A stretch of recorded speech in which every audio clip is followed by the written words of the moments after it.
Hello friends, एक बार फिर से आपका स्वागत है आपके अपने दैनिक स्टडी पॉइंट यूट्यूब चैनल में। और देखिए आज एक बार फिर एक वीडियो लेकर आए हैं। देखिए जैसा कि आप सभी को पता है कि संडे के दिन मैं एक मोटिवेशनल वीडियो डालती हूं, तो ठीक वैसे ही आज की इस वीडियो में भी एक मोटिवेशनल स्टोरी रहेगी और जिसका शीर्षक है डमरू। तो देखो डमरू कभी भी बज सकता है, इससे हमें क्या प्रेरणा मिलेगी, चलिए देखते हैं।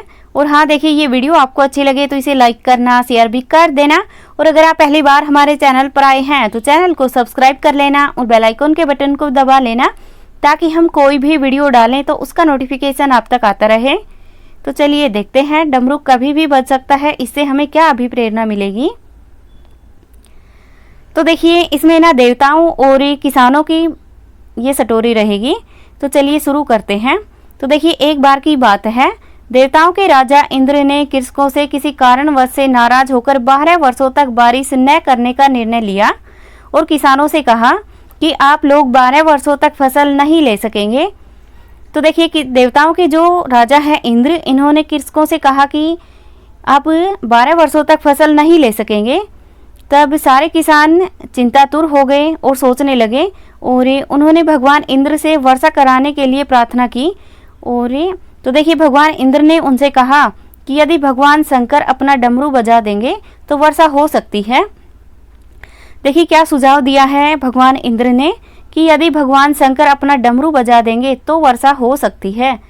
तो इंद्र ने किसानों को ये उपाय तो बताया, लेकिन साथ में गुप्त वार्ता कर भगवान शिव से यह आग्रह कर दिया कि आप किसानों से सहमत न होना।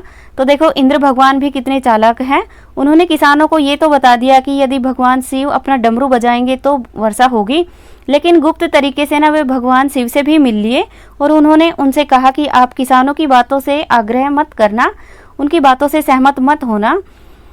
तब आगे है, जब किसान भगवान शंकर के पास पहुंचे तो भगवान ने उन्हें कहा डमरू तो 12 वर्ष बाद ही बजेगा। तो देखिए सभी किसान भगवान शंकर के पास चले गए और उनसे आग्रह किया। तब भगवान शंकर ने भी कहा कि डमरू तो 12 वर्ष के बाद ही बजेगा, इससे पहले नहीं बजने वाला। फिर एक किसानों ने निराश होकर 12 वर्षों तक खेती न करने का निर्णय लिया। तो देखिए सभी किसान निराश हो गए और उन्होंने भी निर्णय कर लिया कि यदि बारिश ही नहीं होगी तो 12 वर्षों तक वो भी खेती नहीं करेंगे। उनमें से एक किसान था जिसने खेत में अपना काम करना नहीं छोड़ा। वह नियमित रूप से खेत जोतता, निदाई, गुड़ाई, बीज बोने का काम कर रहा था। तो देखिए उन सभी किसानों में से ना एक किसान ऐसा था जिन्होंने अपना काम करना नहीं छोड़ा। वह हर बार नियमित रूप से अपने खेत को जोतता, उसकी निदाई करता, गुड़ाई करता और बीज बोने का कार्य भी करता और अपना काम समय पर करता रहा। ये सब माजरा देखकर गांव के किसान उसका मजाक उड़ाने लगे। तो देखिए किसी एक को ऐसा करते हुए देखकर और जो किसान थे ना वो उसका मजाक उड़ाने लगे। और कुछ वर्षों बाद गांव वाले इस परिश्रमी किसान से पूछने लगे, जब आपको पता है कि 12 वर्षों तक वर्षा नहीं होने वाली तो आप अपना समय और ऊर्जा क्यों नष्ट कर रहे हो। तो देखिए उस किसान से पूछा गया कि आपको पता है कि 12 वर्षों तक वर्षा नहीं होने वाली तो आप अपना समय और ऊर्जा नष्ट क्यों कर रहे हो। तो देखिए उस किसान ने क्या उत्तर दिया। उस किसान ने उत्तर दिया, मैं भी जानता हूँ कि 12 वर्ष फसल नहीं आने वाली, लेकिन ये काम अपने अभ्यास के लिए कर रहा हूँ, क्योंकि 12 साल कुछ न करके मैं खेती किसानी का काम भूल जाऊंगा और मेरे शरीर की श्रम करने की आदत छूट जाएगी, इसलिए ये काम मैं नियमित कर रहा हूँ। तो देखिए उस किसान का कितना शानदार उत्तर था कि मैं जानता हूँ। वह जानता था कि फसल नहीं होने वाली, बारिश भी नहीं होने वाली, फिर भी वह ये काम अपने अभ्यास के लिए कर रहा था। और ये उसने कहा कि 12 साल बाद वह ये खेती करना ही भूल जाएगा, उसका ये शरीर काम करने की आदत उससे छूट जाएगी, इसलिए वह नियमित ये काम कर रहा था। तो देखिए और उन्होंने कहा कि मुझे अपना काम करने के लिए कोई कठिनाई न हो। तो देखिए यदि 12 साल बाद कोई काम शुरुआत करे तो उसका शरीर इस कठिनाई से न जूझे।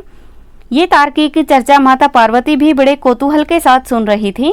बात सुनने के बाद माता भगवान शिव से सहज बोली, प्रभु आप भी 12 वर्षों के बाद डमरू बजाना भूल सकते हैं। तो देखिए किसानों की ये बात उस टाइम माता पार्वती भी सुन रही थी, तो उन्होंने भी भगवान शिव से कहा कि यदि 12 वर्षों बाद आप अपना डमरू बजाना भूल सकते हैं। तो देखिए भगवान शिव ने माता पार्वती की बात सुनकर भोले बाबा चिंतित हो गए। अपना डमरू बज रहा है या नहीं ये देखने के लिए उन्होंने डमरू उठाया।